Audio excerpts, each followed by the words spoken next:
I had an experience. My mother was in an Alzheimer's ward at the Motion Picture Hospital in Woodland Hills, California. A very great facility. And I got a call from the nurse practitioner, Nancy, and she said, "You have a moment? I have some information to tell you. You should sit down for this." And I said, "Whoa." She said, "Your mother's fine, but she has developed a relationship with another Alzheimer's patient in the ward." She was kind of getting it on. Yes. Now, my mother has always been kind of a Blanche Dubois. I'm like, oh, a man, you know. And so that wasn't a complete surprise.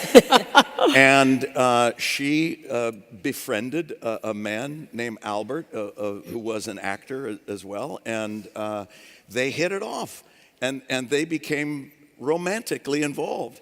And now I'm told, and correct me if I'm wrong, Robbie, but that's usually the first impulse, or one of the first impulses to leave you if you have Alzheimer's, is any sense of a libido or attraction or wanting that in your life. Is that true? So it can, right? Part of what happens in Alzheimer's, and back to your kind of the loss of brain tissue, is that what's lost oftentimes is the cortical cells that are suppressing the emotional system. So our cerebral cortex brings us reason, and it brings us an opportunity to kind of think through our emotional responses.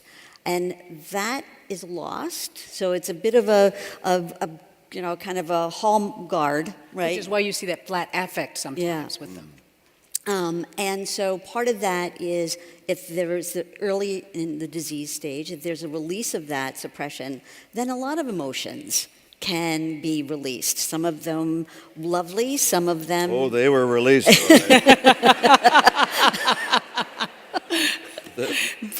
She said, Nancy said, this must be difficult for you. If you have any concerns, please let me know, because they have actually consummated their relationship.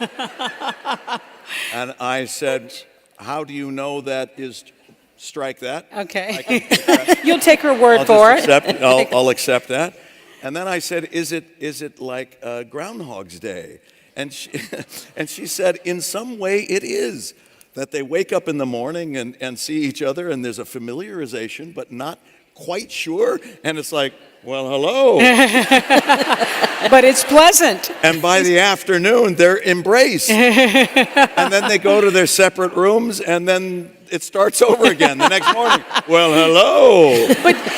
But did that comfort you on some level that she was finding something in her life that might have been pleasing? I thought there's some aspect of real humanity that my mother is still feeling, that she welcomes and that she enjoys.